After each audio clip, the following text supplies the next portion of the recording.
I welcome on to a big Thursday night in the NBA, and I'm interested to know where you would like to start here, Danny.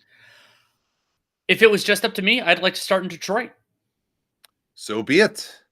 Let's get rolling with the Pistons Knicks. Amazing atmosphere in Detroit. Love the crowd. Not a big fan of the "fuck you" Brunson chants. I think "fuck you."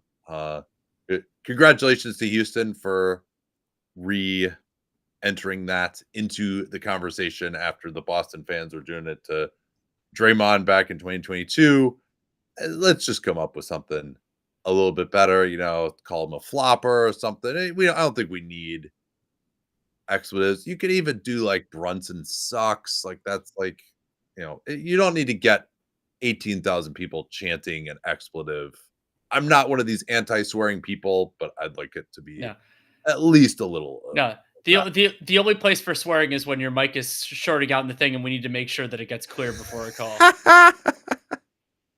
Well, I think though, aside from that, great crowd.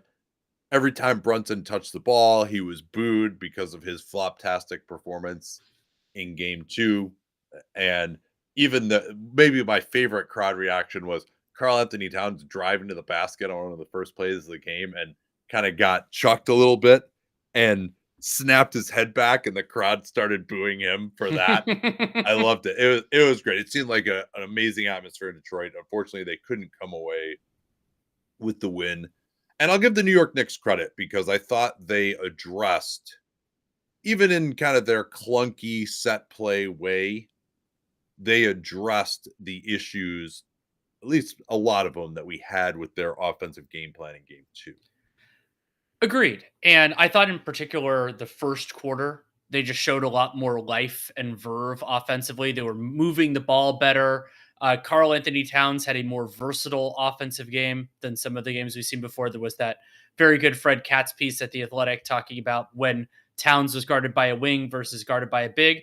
And I thought he did a better job getting to his spots, working within the flow. And also, when he makes his jump shots, that helps too. Yeah, they managed to get some stops early and got in transition where the Pistons, I thought, had really dominated them for most of games one and two. And that enabled Towns to get three trail threes right at the beginning. He had taken more threes through about 4 minutes of this game than he had taken in all of game two. JB Bickerstaff had a clip saying, we got to match up with him in transition. And then they also did some stuff that worked pretty well for him. Also, some off ball screen. They didn't really go towards screening for him with the center to try to get Dern switched onto him. But they did run like a nice cross screen play with a guard where they didn't want to switch that. And he was able to get open underneath it and get a nice finish. And then the other thing that I thought, if we're still on the subject of Towns, that was important was Tobias Harris getting into foul trouble. And we Yes. can, Harris had a pretty rough whistle.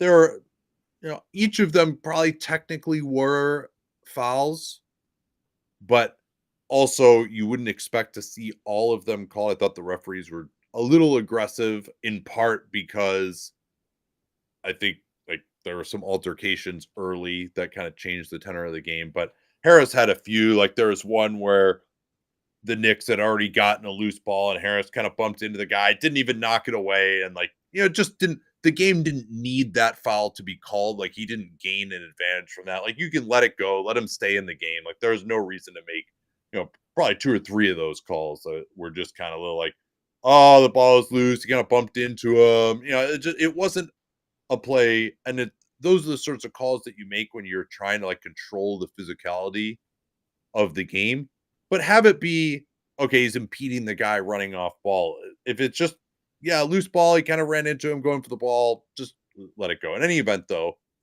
that then put Jalen Duren or Paul Reed onto Karl Anthony Towns much more, and that opened things up. I thought for everyone else, opened up the Brunson Towns pick and roll, which they finally went to in the third quarter. So you have this awesome offensive big, one of the best offensive bigs ever. And finally, the Knicks used him, and that's part of why they're able to score much better in this game. Well, and I think one of the illuminating kind of stats in this game is that the Pistons outscored the Knicks by 10 in Tobias Harris's 32 minutes. And then the Knicks outscored the Pistons by 12 in the 16 minutes where Tobias Harris didn't play. That isn't to say that Tobias Harris is a singular defensive talent or that he's essential in those Well, respects. apparently JB Bickerstaff thinks that he is, Like, because he's the only non-center that he was willing to guard Karl Anthony Towns with. and we've seen teams try a lot of different players in that spot. And it's true that the Pistons don't have a lot of other forwards with heft. And I mean, Tobias Harris doesn't have that much heft. But I agree with you. They definitely But should have like, tried. why couldn't they have played Simone Fontecchio? Right? I Yeah. know he's like he's not allowed to play in this series, and he's has a bad shooting season. Or they had a bunch of time when they had Dennis Schroeder and Asar Thompson in at the same time. So put Asar Thompson on Yeah. Karl Anthony Towns. Now I'll admit I haven't seen Asar Thompson guarding a big that much. Maybe he's just like too foul prone or he's not experienced enough doing it. But I think like to at least give that a shot. And then also you have the ability to do some switching if you need to. And I thought they really got carved up in some of those matchups. And Duran, he as a young big in particular, he's just going to really struggle to provide adequate help while also guarding someone like Karl Anthony Towns. And he also gave up some drives as well and closeouts for that reason. And so, like, their base defense was working so well, and to just totally go away from it basically until the end of the game because Tobias Harris was because a lot of times even when Harris was in, they didn't put him on Towns because he was in foul trouble. So I thought that kind of showed a lack of imagination to understand what was working so well, and like they were doing a good job of controlling the paint in the first two games, and the Knicks just totally abused him in the paint, other than the Duran pick and rolls in the third quarter. But so yeah, that was a disappointment for me from Yeah. And Bickerstaff that he couldn't find a way to keep the center from guarding Karl Anthony Towns. and it aligns with something that bothered me about Bickerstaff. I mean, I for the game that I fixated on last year was actually a game they won in against Orlando in the first round in game 7, where I just don't think JP Bickerstaff as a coach has been a great counterpuncher. And it's unfortunate because Yeah, that's no, a it's a great big. point. Like they had like the initial plan obviously is Harris on Towns. That's good, and then like that was taken away just due to circumstance, and they didn't have another good plan.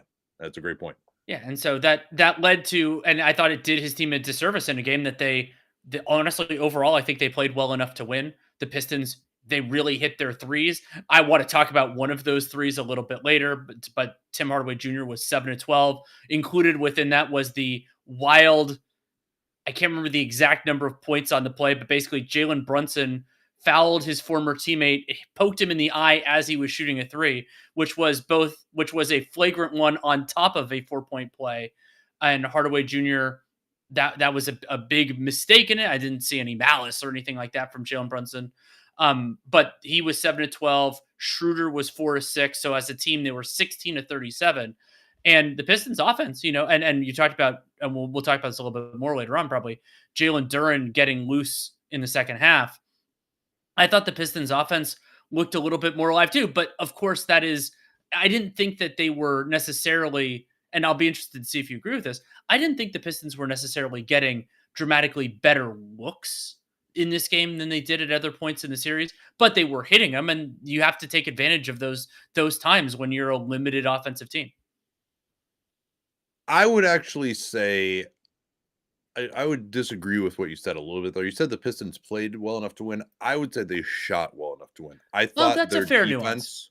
Yeah. I thought their defense was as bad as it's been in this series, particularly in the first quarter, where you had the crowd totally amped up and they just gave up a lot of system buckets to the Knicks, who aren't exactly team system bucket. Now, the Knicks ran some more stuff. Like Tom Thibodeau actually, part of why it's annoying that he doesn't have a better overall offensive system and flow is that his ATOs are actually pretty good, right? Like he had one where they ran a staggered screen on the weak side. OG Anunoby curled in the lane, beat Cade Cunningham for a layup off an ATO.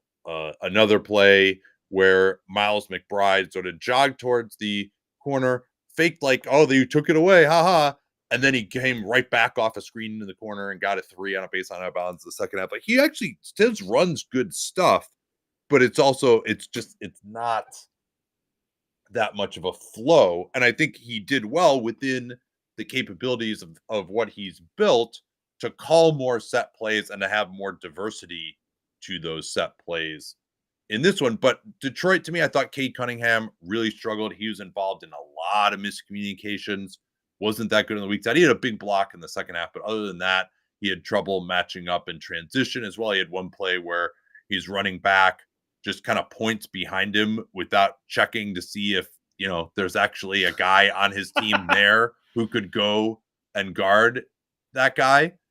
So and then they just got a wide open 3, and I think it was Bridges got a wide open 3 in transition out of that on the left wing. And so I thought, and then they also played worse defensive personnel throughout a lot of the game too. They had this group with 4 guards that wasn't very good.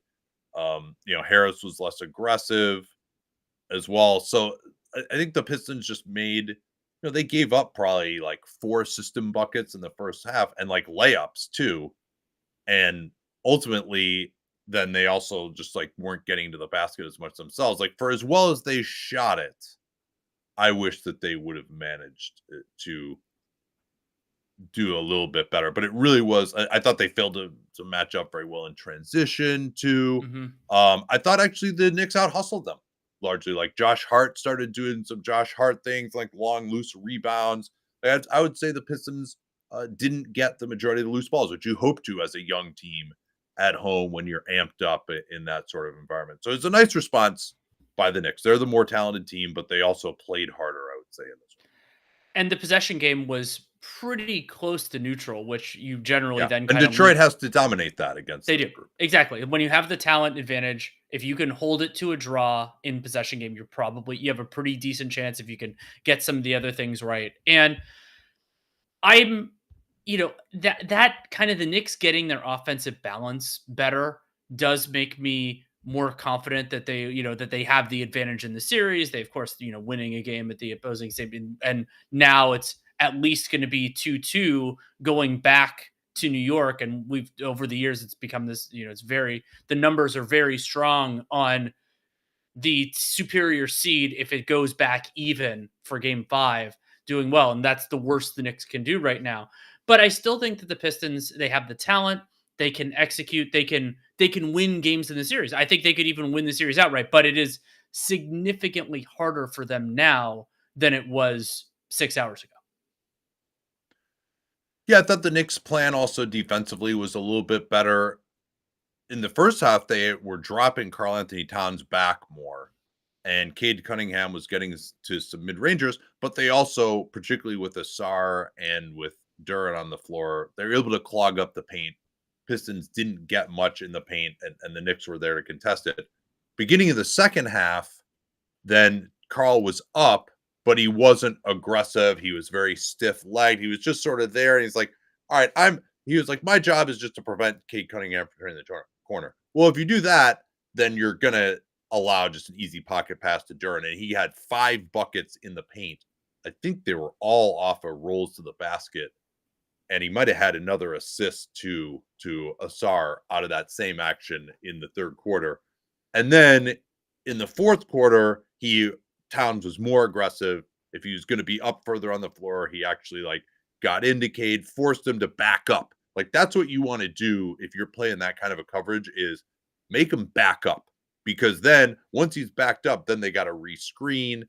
And he was able to do that. I think Cade again got a little tired by the end of the game. The Knicks also just did better with Detroit's transition game as well. And Detroit also, Detroit was getting some threes in transition. They weren't making them.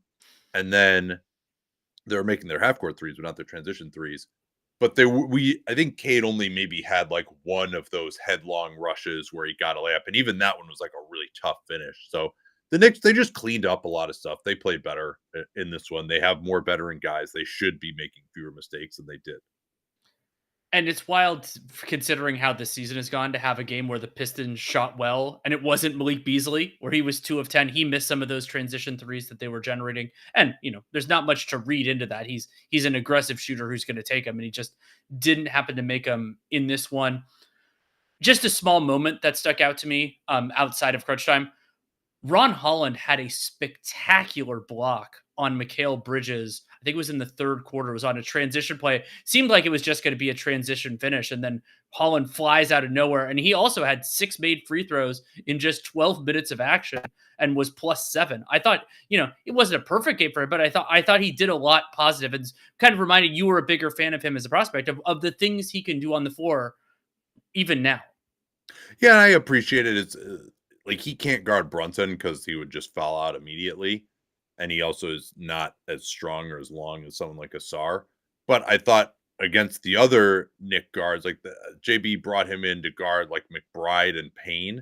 And I thought he caused problems for those guys by denying out on the floor and with his pressure. And like Ron Holland, with his ball skills, he just plays incredibly hard. He's pretty athletic.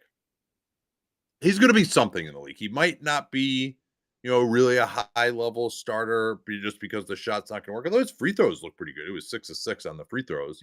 Like, I still don't think there's anything wrong mechanically with his shot. Like, he's very young. We could see him emerge. Obviously, the numbers this year under 25% were atrocious. So the odds are against him figuring it out. But if he does, he's going to be like a really high level player, I think.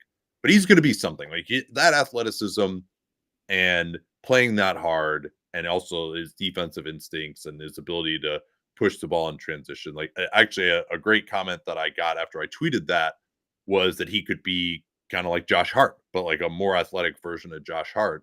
Now he's got a ways to go to even shoot it as well as Josh Hart, but I thought that was an interesting comparison. He'll be like Josh Hart. That weird stretch, was that on Portland where he just couldn't make a shot to save his life? yeah, that was totally weird. Two-way game asks, what are our thoughts on Schröder in the series so far? I think his defense has been an important swing factor at different moments in time. I think he's done a credible job on Brunson, and they've needed that at times with Asar. And he's hit some big threes. I mean, he hit the 3 that basically clinched the game that they won, and then he was 4 of 6 in this one. I think he's been as good as they could have hoped for, as far as I can think of. No, absolutely. 30 minutes for him. Yeah, his ability to play next to Cade and shoot it well enough there, but also be the primary on Brunson. Somehow he got a bad defensive reputation, and I think his second stint with the Lakers should have dispelled that, because he actually was put in for his defense during that. It's so weird to think that he was on Golden State and Brooklyn at various points before this, and like he's had like so many good stints, so many bad. Like, remember when his time on the Celtics? Yeah. Like, I think if he's number 17, he has a much better chance than if he's number 71. So he should just go to a team that doesn't have a Hall of Fame number 17 who's a number retired, like the Celtics and the Warriors do. But yeah, I thought he was good. Now, he's not like a premium option on Brunson, because if he has enough space, Brunson can just kind of work him to a spot and shoot over him because he's strong. Speaking of Brunson, I thought I was tracking it pretty closely. He did not have a single flop in the first quarter when the Knicks actually scored 33 points and were playing pretty well. He did end up getting 2 fouls and go out a little earlier than he normally would. But then he did get back to the flopping at least a little bit and ended up 11 to 13 at the line. Some of that was because he got fouled late, but his flop to actually drawing the foul ratio was higher, and he only had he did draw 2 fouls in the backcourt.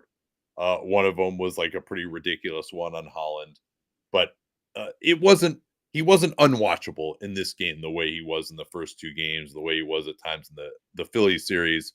And he had said after the game that he was kind of going to go back to the drawing board a little bit. He said they were getting too involved with the refs. He obviously was part of that. And so I thought him coming out and just playing, particularly early in the game, was good to set the tone for New York. And then, of course, he was playing more of a point guard role in this one. And then he has a lot more juice to close it at the end. Like, the 2 biggest buckets of the game were him just blowing by guys and getting right to the rim Yeah. in spread floor or semi-transition situations. and he had the juice to do that, like just beat someone and get all the way to the basket, which really had not been something he'd been doing before. So I like this use of Brunson, getting more guys involved. OG Anunoby was another one of those guys too, who was really solid at times in this one. He probably ended up taking a few too many tough ones, but Mikal Bridges also got involved. And the Knicks having 4 guys with over 20 points and 2 guys with 30 was awesome, right? Like this, that's the team that they put together. And then Josh Hart has 4 offensive rebound. He cleans up the mess, and he also had 9 assists. Like that's exactly the vision of what this Knicks team and starting lineup was supposed to be. They all played 39 or more minutes Of course. as well.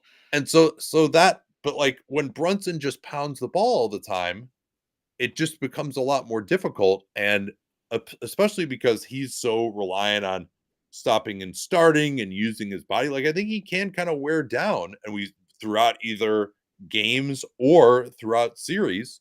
And so they had these other options. And so getting back to that, diversifying the attack, I thought was so important for them. And then, yeah, at the end of the game, you want to make it all Brunson? Sure. Like he's the best clutch player in the NBA this season, but he doesn't have to play like that for 40 minutes.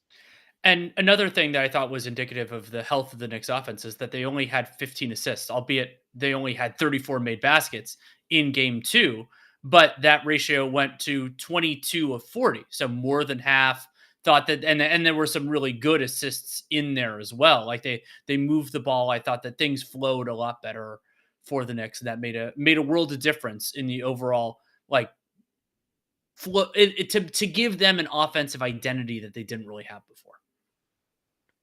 Yeah, by the way, reminding everyone on the public show here that we are on playback exclusively. That's generally going to be always Sunday night and probably usually Thursday nights as well, unless there aren't games that night, then we'll probably go to Wednesday. But if you're in the room, you want to ask us a question on these games, go for it. What else you got on this one? The end of the game was, of course, wild. I don't know that we're going to go possession by possession, but something that stuck out to me because I watched it live, but I was holding a baby the whole time and rewatching it was how the Pistons came back despite the Knicks until the other than the intentional miss late, without the Knicks really missing free throws. Brunson missed one with about 3 seconds to go, but it was a couple of different kinds of mistakes for the Knicks during it. So Brunson makes that driving layup with about a minute to go, and the Knicks go up 7. I'm like, okay, it's pretty much over. Not pack it in, but like it's going to take a lot. They advanced the ball, and then there were 2 big things that the Knicks kind of did wrong, other than a horrendous jump ball. They were giving up clean looks, and they were giving up clean looks really fast. So, like the next play, Malik Beasley gets an open 3 almost immediately, and he drills that, and so then it goes from 7-3 or 7-4, and then there was another play later on where after Towns free throws, where Duren gets a dunk almost immediately. Like that one, they were at least trying to do a little bit more to prevent the 3, and so there was a turnover, a couple other things, but so the Pistons were able to get it back. Now, whether we're saying that they really had a chance to win, that's a little bit of a topic. But to get back that way when the other team isn't making like huge offensive mistakes is unusual. Yeah, the Knicks took a 7-point lead. If we go back to it here, Cade makes a layup to get Detroit within 3, and then Brunson scored those 2 biggest plays of the game where he had a nice drive. Tim Hardaway Jr. had a pretty damn good look at a 3 that he missed that could have cut it to 2. Tim Hardaway Jr. being in there over Malik Beasley. Yeah, Tim Hardaway Jr. started 5 of 5 from 3 in this game. He had cooled off by that point. He hit another one very late in the last 10 seconds. Malik Beasley had one of the best shooting seasons in NBA history. You don't decide we're going to put Tim Hardaway in as our designated shooter instead of Malik Beasley based on 5 shots that Tim Hardaway Jr. hit and 5 that Malik Beasley missed. I think you just have to, especially when it's something like shooting. Like it's one thing if a guy's coming in and it's just like one guy's playing great defense throughout the course of the game, the other one's not. Even if the one guy has played better defensively, like maybe there's something about the matchup, maybe the guy's not feeling well. But when it comes to shooting, shooting is such a random variance that the idea that, oh, he made 5 of 5 earlier in this game, like Tim Hardaway Jr. is like shoots like 6% worse from three than Beasley. Um, so I mean, Hardaway did have one of his best stretches, but also like how many times have we seen him get very hot at the beginning of a game and then immediately go cold? Like he never seems to maintain. I think he had like one crazy game where he was like 11 to 13 from three with Dallas last year, but overall, he just is not. He'll shoot you out of it after he shot you into it. And I think I would have gone with Beasley there. I don't think there's a huge difference between those two guys on defense. Maybe I like Beasley a little bit better. They also did a lot with those two guys together as well, which again, the fact that they haven't even tried Fontecchio in this series when there is, I would say, an obvious matchup for him, and that they've gone to a lot of these double shooting guard looks hasn't been great, particularly because it's not like Cade is going to guard someone really as a primary matchup.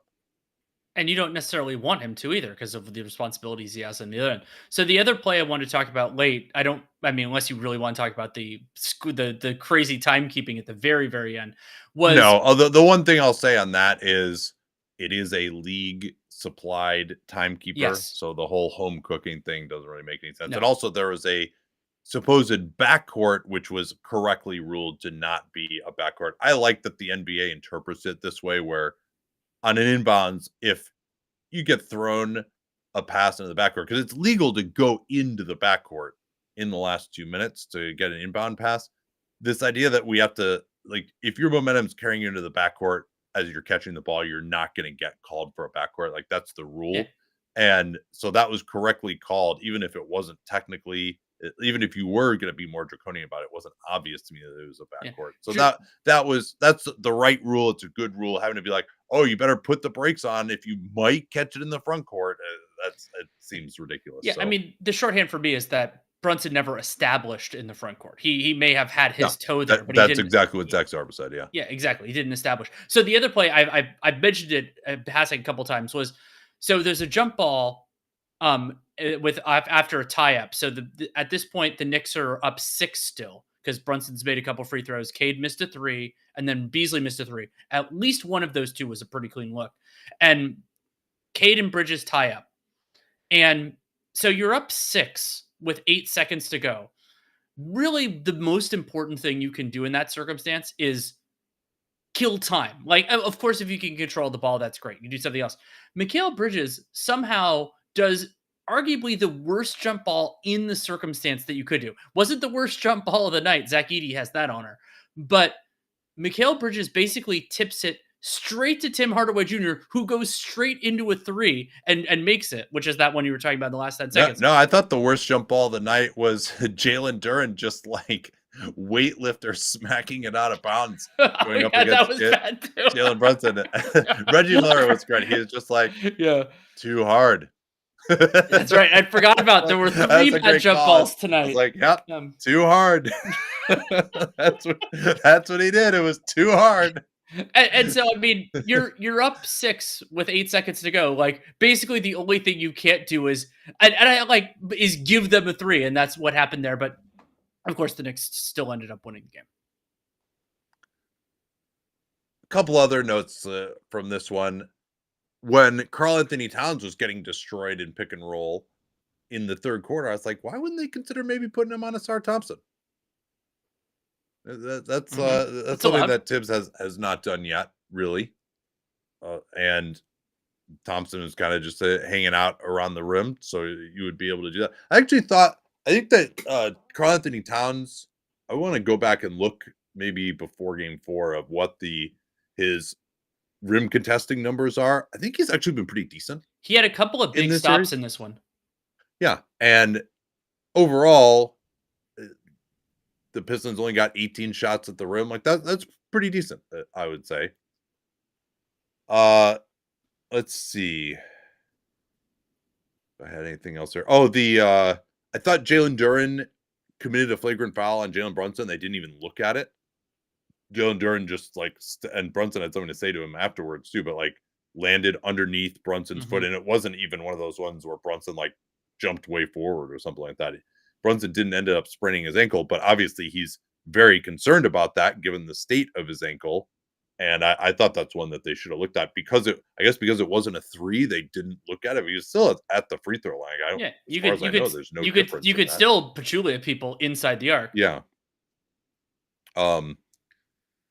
If it's like a floater and the guy's jumping forward or it's a layup or something, yeah, I get that. But let's see if there's anything else that I had from this one. I don't think so. Adjustments for the next game? I mean, we've talked about a lot of things the Pistons can do. They could theoretically dust off Simone Fontecchio. They could get more creative with some of their assignments. And for the Knicks, I don't know. I think they sorted out a lot of this stuff. It's not like they can play their starters more minutes. I think the Knicks are pretty squared away. Yeah, Tobias Harris was totally uninvolved. Part of that was the foul trouble. But I think like the Knicks are kind of willing to switch Brunson onto him. I would try to explore that Mm-hmm. a little bit more. I thought it was also noteworthy that the Knicks are less willing now. It seemed like they're still willing to give up the OG Mikal Bridges switch. But it seems like they're not going to give up the Brunson switch on a Cade. And I don't think they're willing to do it with Hart either. Sometimes he got on him just because that's what was going to happen. But still having Anunoby on Cade is pretty good. And Cade, he'll go at him sometimes, and he can even score on him. But this is something that LeBron kind of realized as his career went on. It's just, yeah, you might be able to score on this guy, but you score easier on another guy. So why not go at that other guy instead? Like LeBron would not just be like, all right, I'm gonna try and go at Andre Iguodala. Like, no, let's go find Harrison Barnes instead. Let's jump to. Yeah. Or sorry, let me see if I got any more adjustments that show up to me. There were some like kind of clunky lineups. Holland, I think going for him for energy with this group at home was good. The Knicks at one point went with the double big lineup with Towns and Robinson. They actually ended up doing, let's see here, 9 minutes of that double big group. Robinson only played 7 without Towns. And yeah, I'd want to see more of that cross screening stuff for Towns as well. But the Knicks also played Hart with the double bigs, which I don't really think is necessary. You want to have more spacing with those guys. I also think that when they bring Miles McBride in, they should do it for Hart and maybe do that earlier and see if you can get some more spacing to enable Karl-Anthony Towns in particular to work. Now, the timing on that is different because Towns usually goes out late first. You're not going to play Anunoby and Bridges together the whole first either. So there's only a limited amount of time, but I'd try to get 3 minutes for that group. Again, though, if I want to not play Hart with the double big, then Hart has to come back in with those guys at some point. But I think that's a group that they should look at. Fred Katz wrote about that as well as another possible option to allow the Brunson Towns pick and roll to work. And of course, more of that, even if it is Harris guarding him. Like I think Brunson can do pretty well on Harris. Another thing I wanted to point out, actually, I thought Brunson had a really nice attack on Malik Beasley, which again, I just liked his approach so much more in this game, where Beasley comes up to switch onto him. They set the screen to get Beasley onto Brunson, and Brunson just keeps going. He just goes right at Beasley. He doesn't back up and try to size him up and let the defense recover. The whole thing about having a bad defender in the pick and roll is he can't stay with you. So just go right at him right away. Don't let, because the other thing you're doing there too is whoever is the guy that was on you initially and is getting screened, if you kind of wait, then that guy can sort of get back into the play and hang out at the nail. Usually whoever is setting the screen for you is not that good or not that good of a shooter.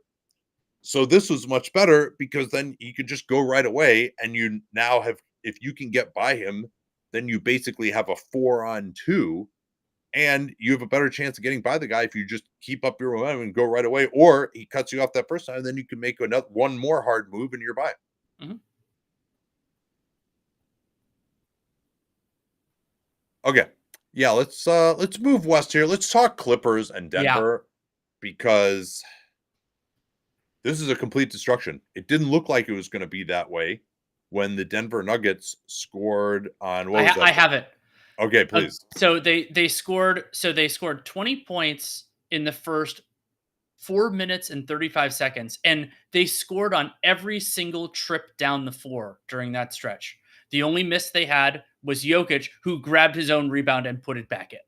And so the Nuggets were just getting something. But notably, and we talked about this at the time because we started this game on playback, was even with all of that, they were only up 6 and everything was going right. And then things started to turn pretty quickly. So they scored 20 points in the first 4:35, and then they score 63 points in the rest of the game. Yeah. 44 minutes, 63 points the rest of the way. They start 3 of 6. Actually, might have even started 3 of 5 from downtown. They finished 7 of 26 for this game. And of course, 2 of those are by Jokic. Gordon hit 2 threes in that initial jag, didn't hit a single one. He finished 6 out of 16. He was getting off early, and then he missed 7 straight shots.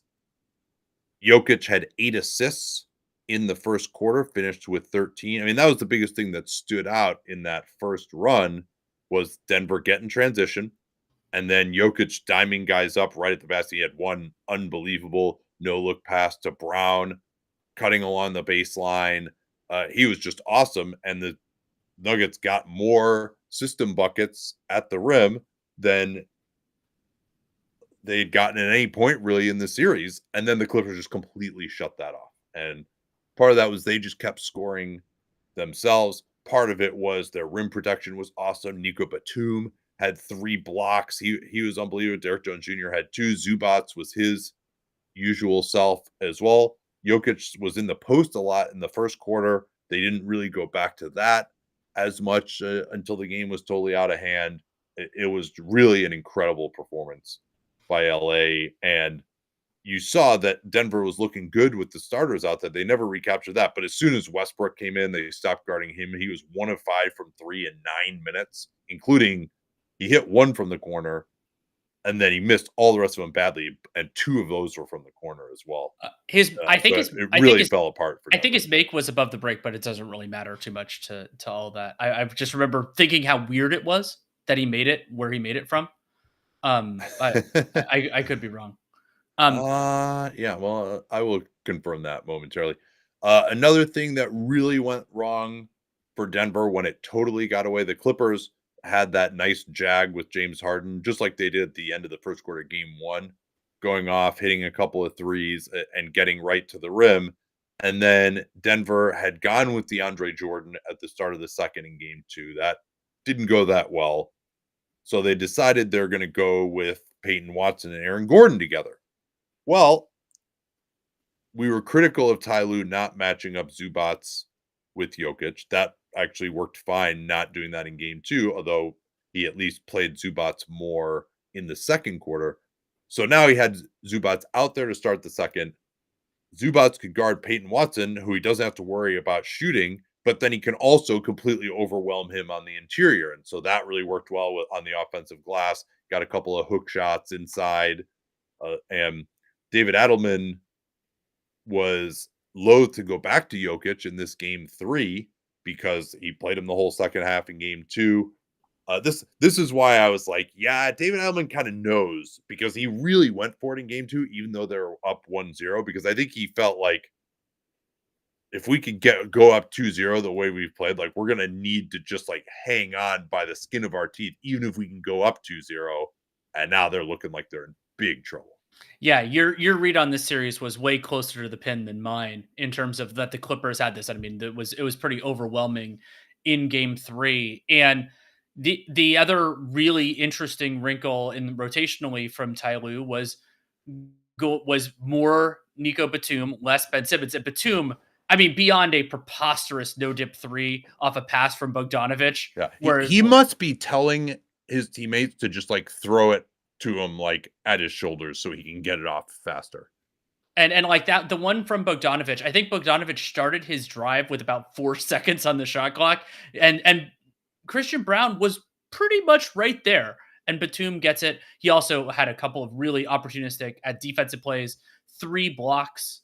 Did he add another one in the late part? No, I think it was just 3. Yeah, and a couple of them like erased transition plays and gave the Clippers transition going back the other way.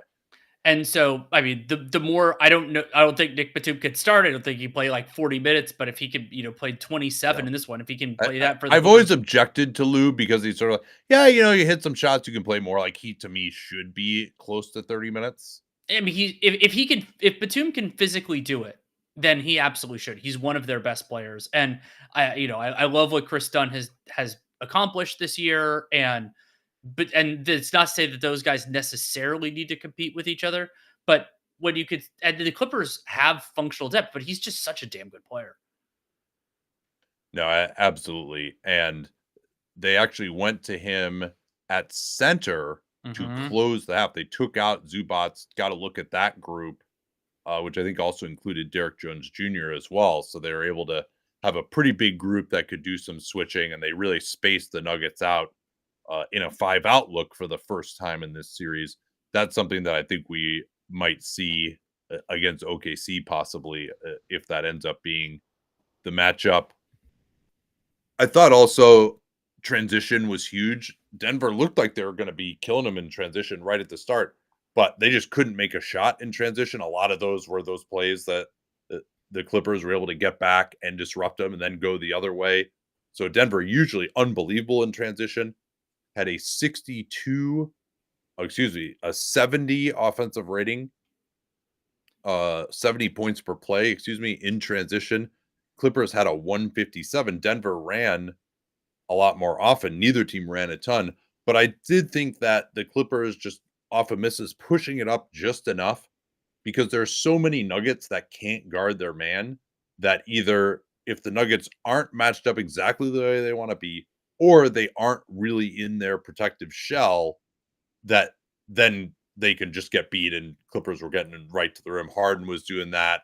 Kawhi was doing that. I thought Christian Brown had a really bad defensive game. He just couldn't stay in front of anybody, which was surprising given where he's been in his career, but he might be too small for either Harden or for Kawhi in this one. So that's yet another problem that the Nuggets have.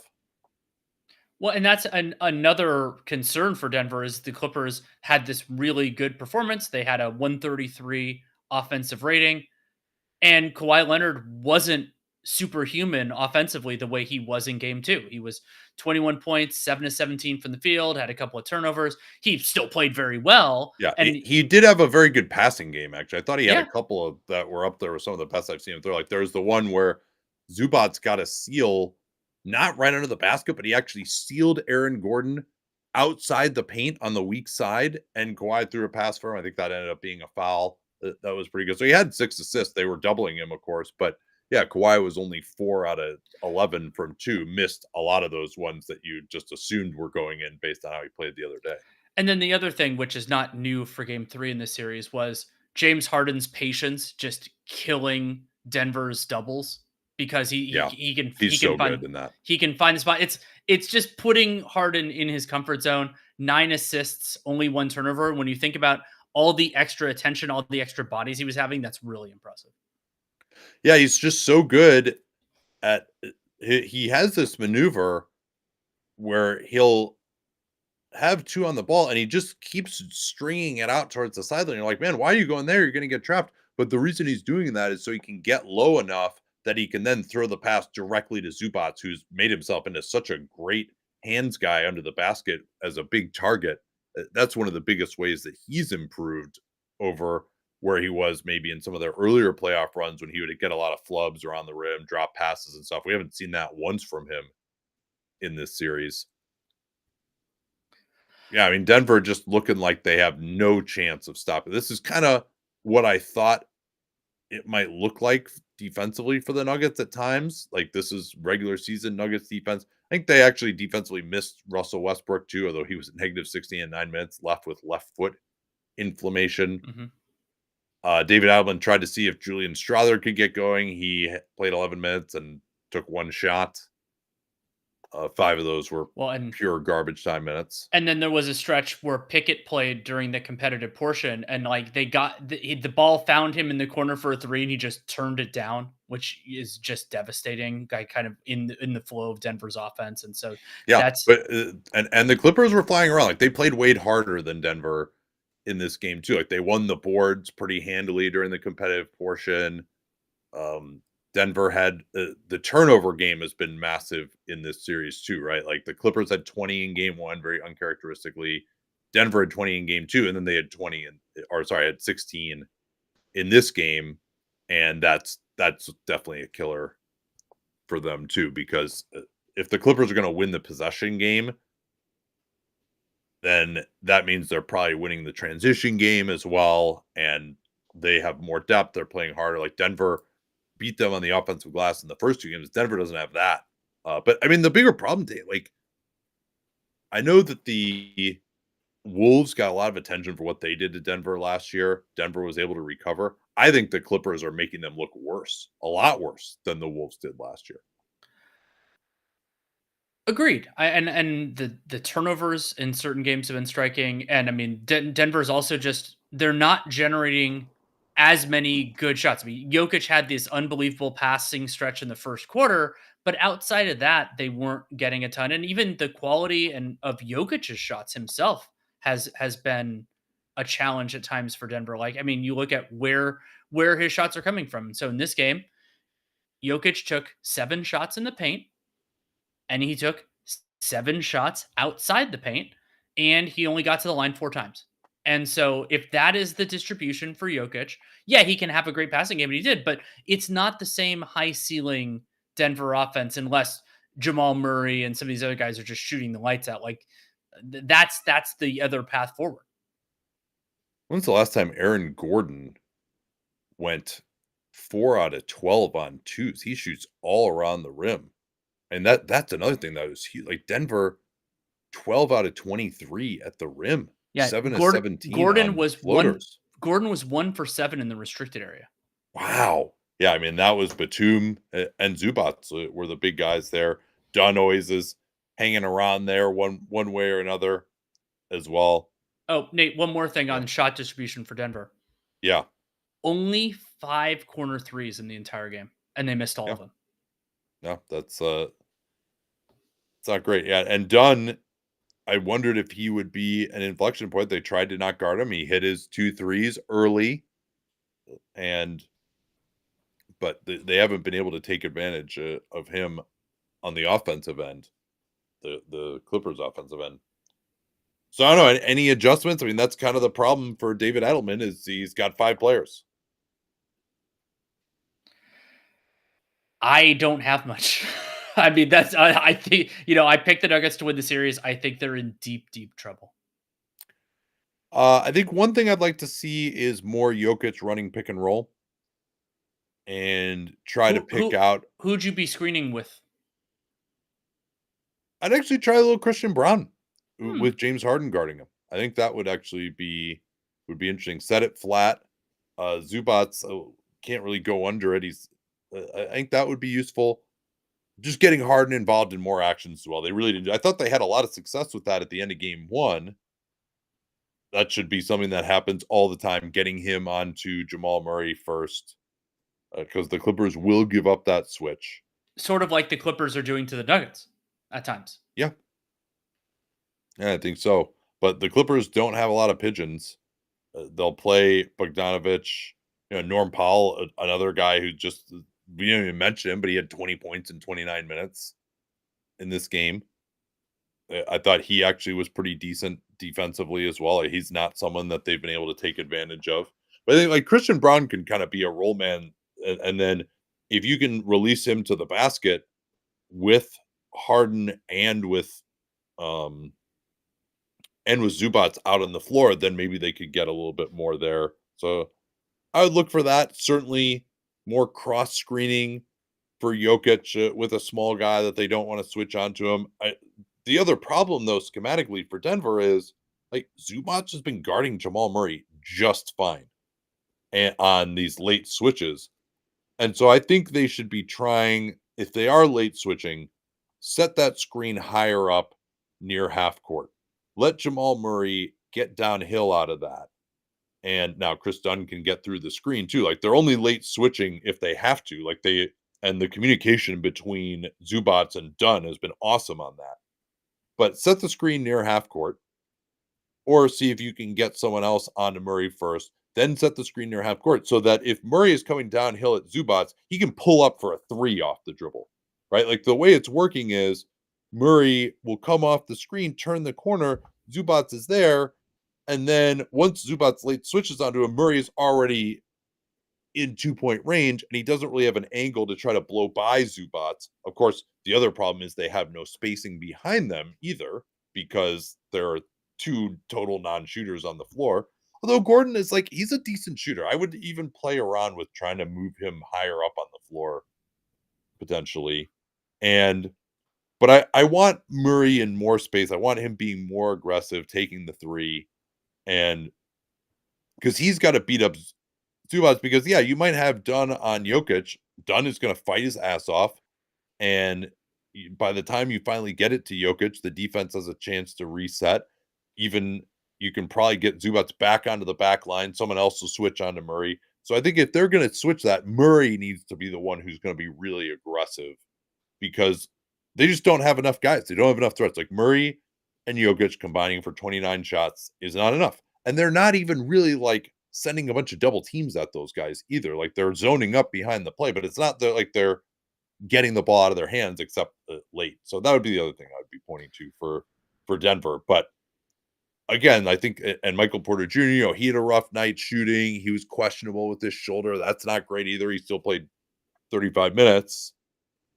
But they just don't have, in this matchup in particular, they just don't have anyone else. And we've talked about the Nuggets' lack of shooting for a long time, and it killed them at the end of the Minnesota series. They had an awesome offense this season with Jokic on the floor, but the Clippers are too disciplined. They have too many guys. Jeff Van Gundy, Ty Lue, like they are going to make sure that they're not going to guard the right people. The Nuggets would get some threes from Westbrook in the first couple, but like that's generally, if he's got to be a huge part of what you're doing over the course of a 7-game series, he might win you a couple of games, but he's going to lose you more. And, Peyton Watson can't do anything. He was the game worst, -29 in only 18 minutes. They have no backup center. It's tough, man. Like Pickett is like, maybe you can barely get by with him, but he didn't even get up any threes. Yeah, they're hurting right now. I mean, I think you got to say it's advantage Clippers, but at least, the stats are if the Nuggets could just somehow pull out game 4, get it back to 2-2, the math would favor them historically, although I still probably would favor the Clippers, honestly, unless the Nuggets like blow them out somehow. But Yeah. it's going to take an unbelievable Jokic effort in game 4. This is one of my favorite circumstances in the series for a reason, and because it sets guys up to possibly have these sorts of heroic performances, but might take more than mere heroism. We could answer this question from Luigi. He says it's time to blow up the Nuggets. Let's presume for this that the Nuggets have lost the series, which obviously they have not done. My answer is no, because you still have the best player in the world, and unless Nikola Jokic says he wants, I think he means around. He probably means around Jokic. Well, I mean, the problem is, what do they have that other teams are excited about? I mean, Jamal Murray played better after we did worst contracts in the league, and so his contract is less negative. But like Michael Porter Jr., no one's thrilled to take that on, and the Nuggets aren't particularly asset rich. So getting better around Jokic, there are things you can do on the margins for whoever runs this team next, but I don't think there are wholesale ways to like really get a lot better from where they are. No, I wouldn't say so either. I mean, it may be time for Nikola Jokic to blow up the Nuggets. Obviously, you don't blow it up until he says he wants to leave. He's that kind of player. His frustration level seems like it's getting pretty high. I'm not predicting that would happen, but if I were advising Nikola Jokic and my sole reason for the advice was, how can I win the most championships? It sure does look like a sinking ship right now, but who knows? Maybe they'll make it out of this. But I also think if they do, it's going to be an absolute war And I think they're going to get smoked by OKC in the next run anyway. The Clippers, I like their chances against OKC a lot better. I think the Thunder are really well built now with the two bigs to stop them, and they've played very well against them.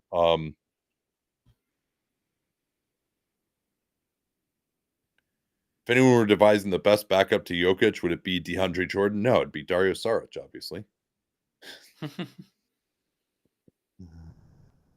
No, I like that is a good question, right? Do you want to you probably would want someone who could play in like a pseudo Jokic type of role, like a Kelly Olynyk type of guy.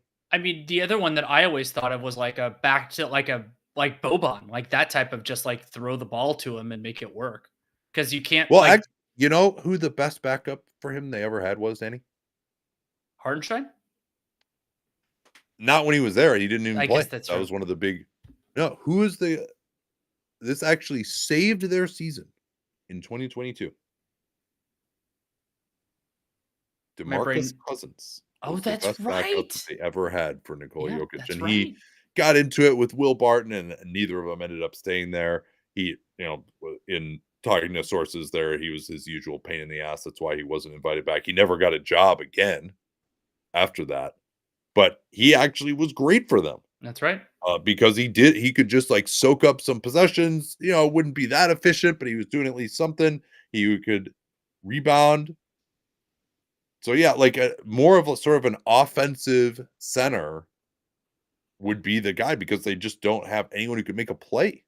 And like a rim running sort of guy, like Murray isn't that sort of pick and roll operator that's going to set that guy up. They don't have any passing on the team outside of Jokic. All right, let's get to this. The largest second half comeback in NBA playoff history. Oklahoma City 114, Memphis 108. The score was 77 to 51 at halftime. The Memphis Grizzlies scored 31 points in the second half and ended up losing by 6 in the end. They did not score in the last 4 or 5 minutes of the game.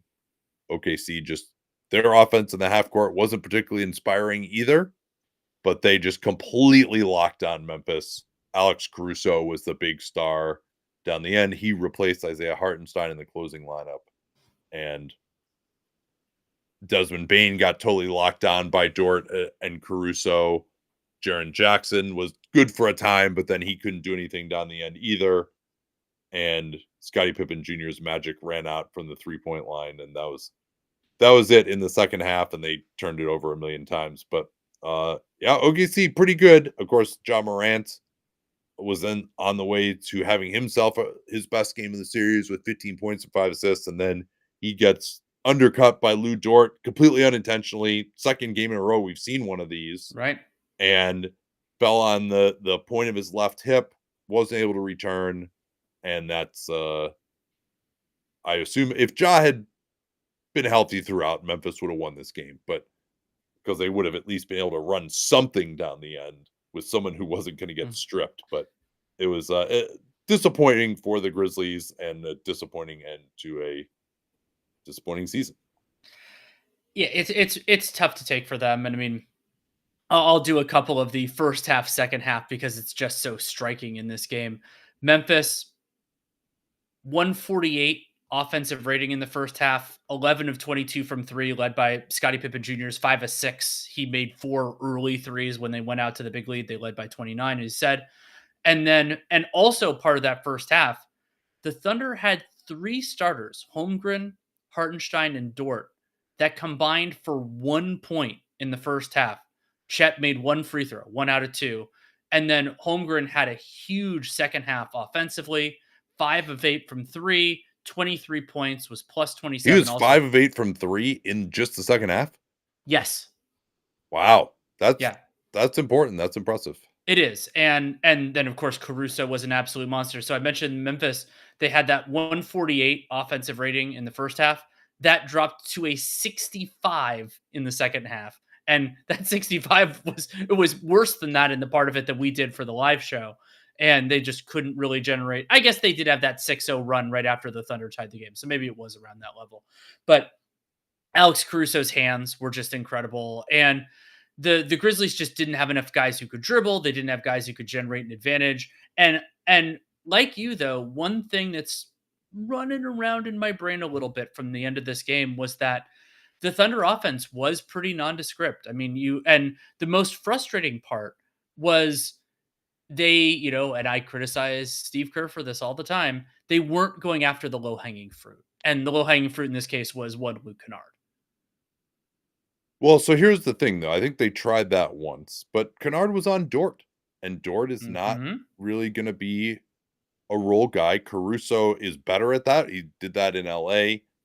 He's more comfortable attacking the basket out of those situations, though Memphis had enough rim protection out there that he wasn't going to be great in that circumstance. But Caruso, at least, Dort is a really bad decision maker in addition to being a really bad finisher, and Caruso is an okay finisher and a very solid decision maker. But yeah, you had Kennard out there. Sometimes it was Bane. You had Santi Aldama out there too. But yeah, they couldn't get the switch with Shea. And then, Lou Dort would roll to the basket, and then he was doing the thing where he just stood underneath. He hit one impossible finish under there that was not a good shot off of a pass. But yeah, it was through Zach Edey's arms, and that was Lou Dort's only points of the game. And yeah, I think the fact that he wasn't getting up threes shows you that the Thunder offense was not all that healthy. Now, part of that, the reason that they were inverting things was that they had Edey on Holmgren, and Holmgren was hot. So I'm sure they felt like, all right, we'll have Lou Dort stand down here instead. I think Memphis could have done a better job of hiding, say, Edey on Lou Dort. They didn't necessarily go that route. Instead, they just want to put Zach Edey on the opposing team's best scorer. Mostly a joke. They actually did switch him onto Shea at one point. But Shea, has had a really bad series. And Scottie Pippen Jr. has been awesome on him. I thought Scottie Pippen Jr. was going to fall out of the series in about 2 seconds trying to guard Shea. That has not been the case at all. It's been a more physical series. And Pippen poor guy just ran out of gas because he had to guard Shea, and he was the lead initiator for the Memphis offense as well. And Bane ran out of gas too, it looked like to me. Oh, yeah. He was 3 of 14. Just like him, it's just asking too much for him to be the focal point offensively against a defense this good. And, I thought there was a pretty interesting play down the end. Memphis down 3, looking for a 3. Toronto Cicelo, with 38 seconds left, takes a timeout to get the 2-for-1. Was that Dort had just missed 2 free throws at that point, right? I believe so, yeah. And so they inbound it, run this play where they bring Bane to the ball, have him run off a pick and roll, and then go screen away for Luke Kennard. And Alex Caruso just diagnosed it absolutely perfectly, shot the gap. The pass wasn't there. Bane had to attack. Caruso then gapped towards Bane. Bane threw it to the corner. Caruso still was able to close down Kennard. Kennard drove. Shea, actually, with 5 fouls, blocked him at the rim, but Kennard got it back. And then John Konchar, who was the inbounder, I'm not sure why they went with him instead of Pippen in that spot. Pippen had been shooting pretty well for the game. He did have 5 fouls, but it was an offensive possession, and they were trying to get the 2-for-1.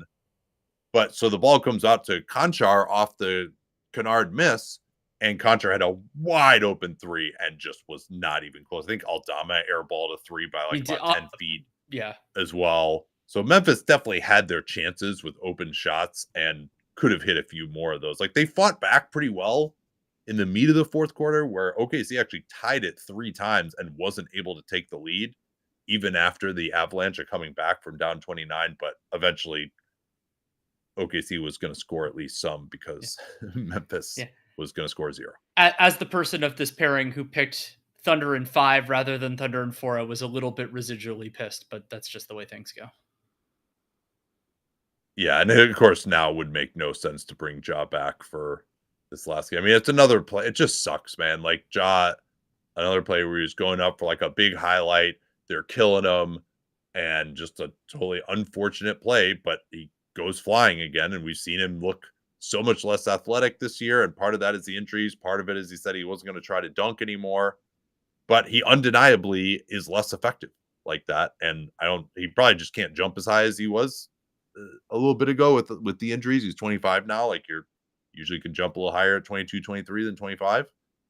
But yeah, he just has not been anywhere close to the same force that he was. Like the Ja of 2022 would have been fascinating to see him go up against this OKC defense. But so Grizz will enter a summer of their discontent, and we'll see what they decide to do at coach. I imagine Thomas Isalo will come back. They've been very adamant that this isn't an evaluation period for him. They changed up their defensive systems, or sorry, offensive system and defensive to some degree too when Taylor Jenkins was fired.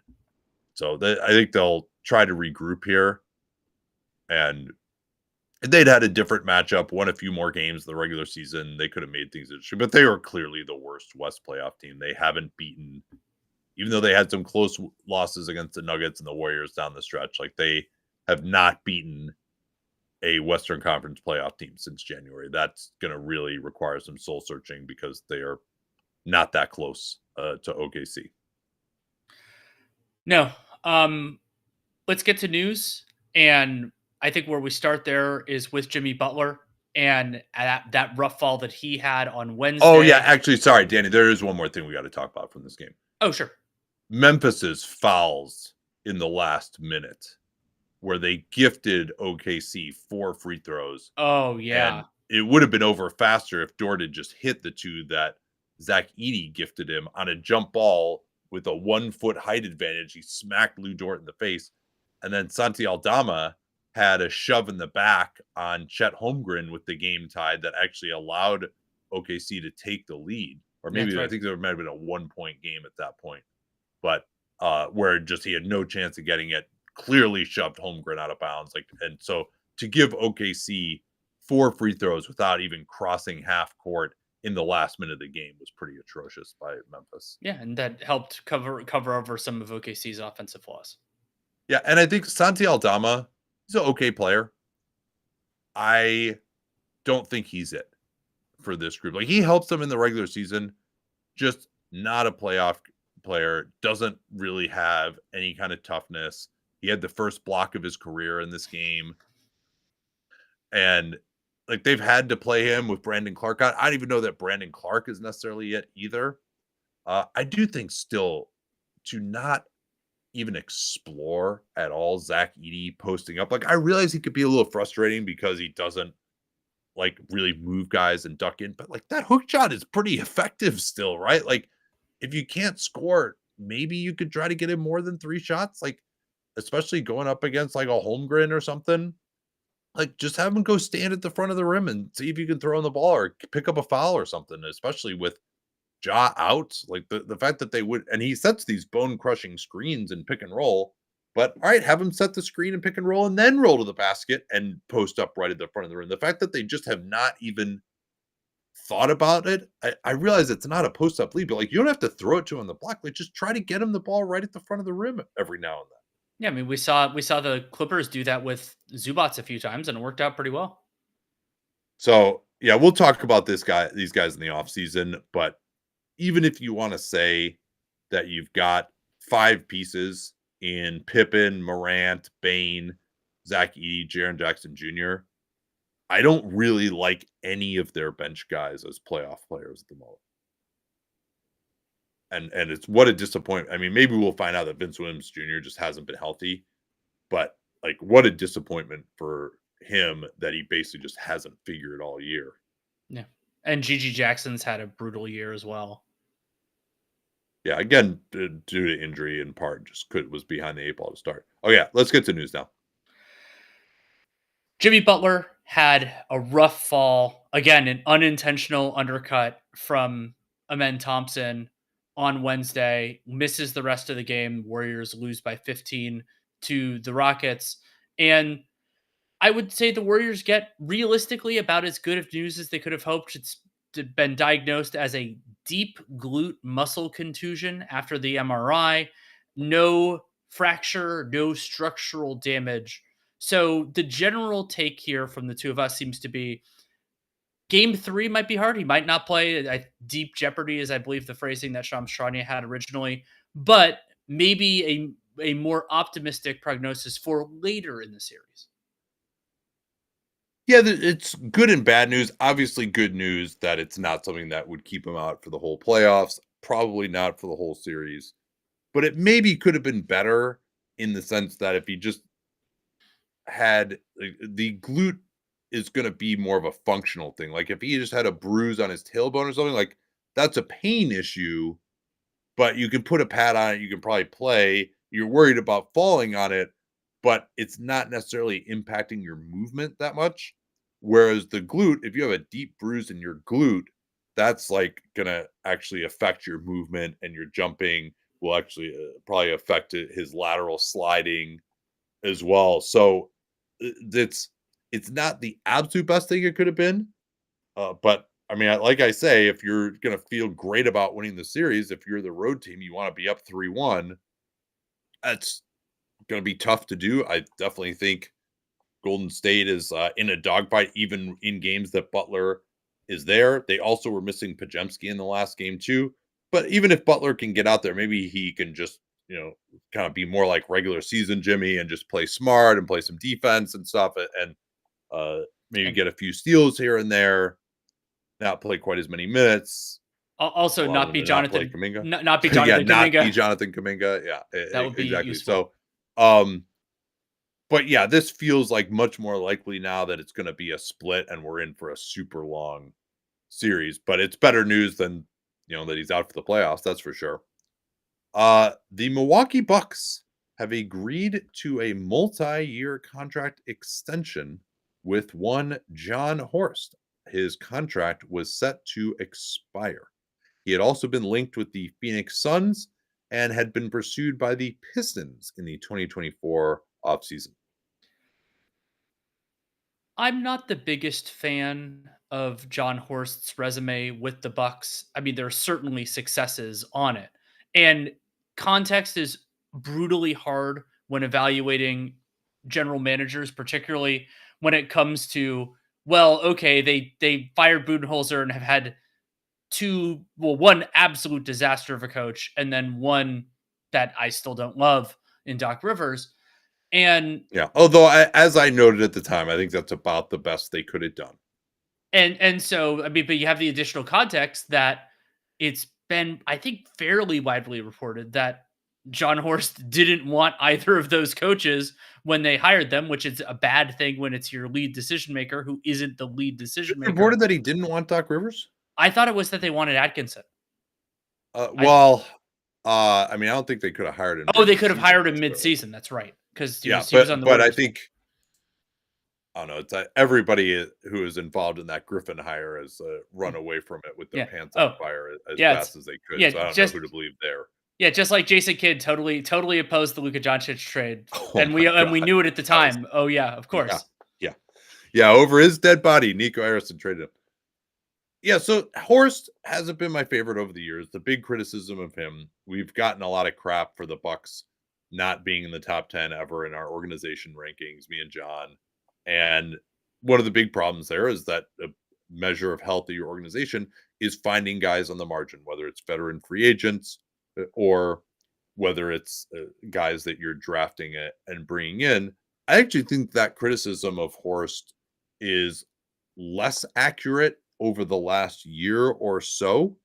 I got Malik Beasley last year. That was a good signing. And they found AJ Green. They traded for Kevin Porter Jr., who was terrible, but they accurately identified that he could possibly help them as well. They got Jericho Sims, who helped them basically for free after DeLon Wright. Didn't work out either. And the Kuzma trade, it's not working out great. He hasn't been very good, but also Chris Middleton wasn't going to help him either. They did some creative stuff to at least get out of the second apron, which was important and will be important going forward if they are going to do anything else, to not have their 2032 draft pick frozen. It would be nice. And the Dame trade hasn't worked out, but I thought they still did okay there. Obviously the Holiday trade was decent. So he found a few more things. Even AJ Johnson is looking pretty good for the Wiz. That's not a terrible pick, although they had to trade him. So I think they've actually done like this is even Torian Prince, like of course Darvin Ham is an assistant coach. So they're going to play him too much, but he was like a guy who's an NBA rotation player that they got for the minimum. It's really been more about Dame and Giannis not being that good, and then Lopez falling off and not being able to, and Chris Middleton just not being there health wise, unfortunately. So I don't think it's insane to retain John Horst. I wouldn't have been like trying to go get him as another team. Also, remember they do have it's not the same group that was so fractious that they couldn't agree on a GM last time and ended up with Horst as a total unknown rather than Justin Zanuck.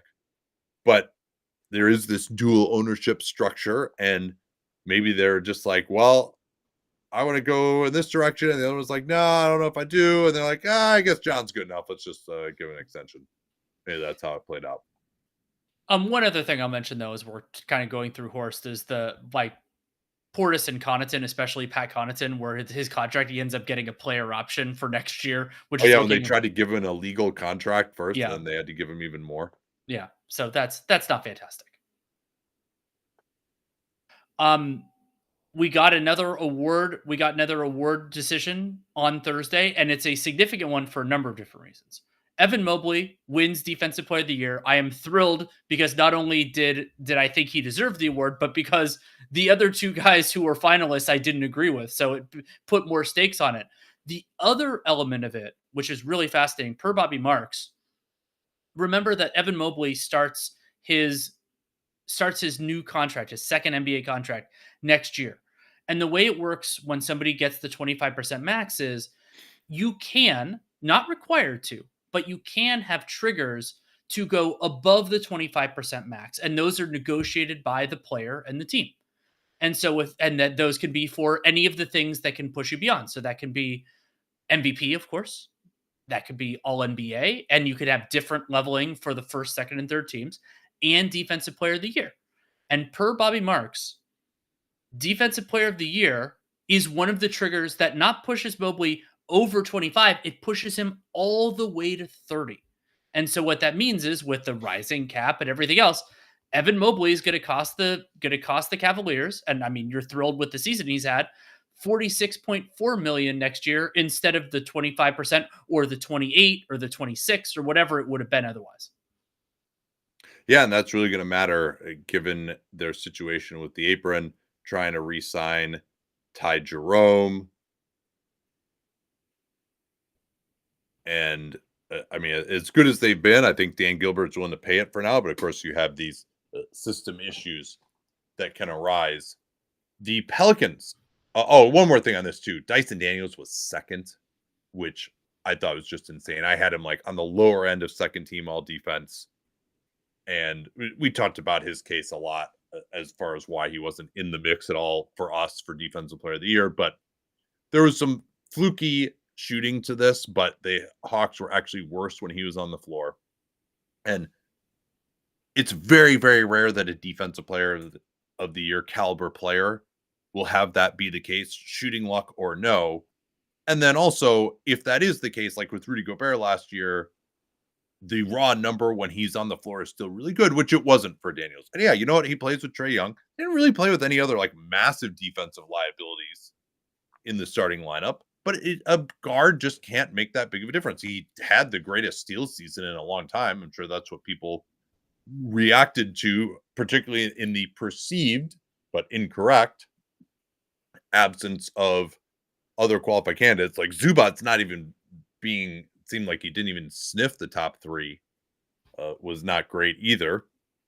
And if you were going to have Draymond, Daniels, and Mobley as your top three, I think Draymond should have been at least number two. So the idea, like a wing or a guard, and he's even really more of a guard than a wing, just can't be that good defensively. And I thought it was also noteworthy that The Athletic did a survey of coaches and assistant coaches, and they had Daniels as the second most common Defensive Player of the Year too. And I'm like, man, how do you not realize as a coach that, yeah, you know what? if he's on our best player, we just set a screen with some other perimeter player and get him off of him. It's like it's yeah, you got to kind of deal with him a little bit, but he doesn't affect every single play, particularly because he doesn't take charges. He's not a great rim defender like some of the other guys that like I don't even think he's a top 3 or 4 perimeter defender in the NBA, especially seeing like what Alex Caruso did today. Caruso didn't play that many minutes, but still it's to like it was one thing when Marcus Smart won it. I didn't agree with that again because he was a perimeter player, but number one, he did a lot of switching, right? He enables your system to exist as a guy who can switch. But then also he was on the best defense basically. And so if you want to say, hey, you know what, we got to recognize someone for the best defense, or it's almost kind of more of a team award. Okay, I get that. But if you're on like the 15th best defense, no, absolutely not.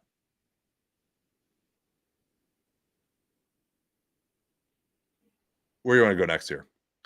Well, we could stay with the Hawks. The reporting I suppose we can, yeah. that Tony Ressler is willing to pay the going rate for a top tier experienced lead decision maker, and willing to is always an interesting phraseology because we'll see. Oh, we've heard a lot of things about what the money that Tony Ressler is willing to pay, but and I remain extremely skeptical, especially considering some of the reporting that's out there about how Tony's son Nick tries to get involved in the process. So would somebody, even if they paid the going rate, be interested in that? Also, the Hawks situation is pretty fascinating. We'll do their offseason preview at some point in the future.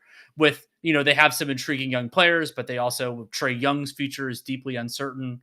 And I mean, Young's choice and the Hawks' choice and all that matters. So I don't think it's a super desirable job for the people who have choices. well, particularly because then you also have to retain Ansi Sala as GM. Not to say that he's not qualified for that, but this is another one of these ridiculous situations where you're hiring this person and they have to keep a certain person under them.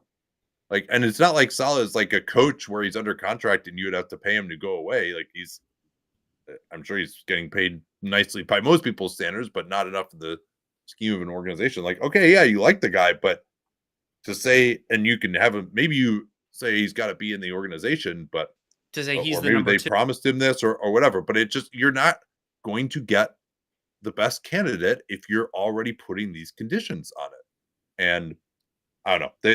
None of the names that have surfaced really sound like the best candidate to me anyway. But fear not, Danny. Atlanta is using, this is Jake Fisher reporting this.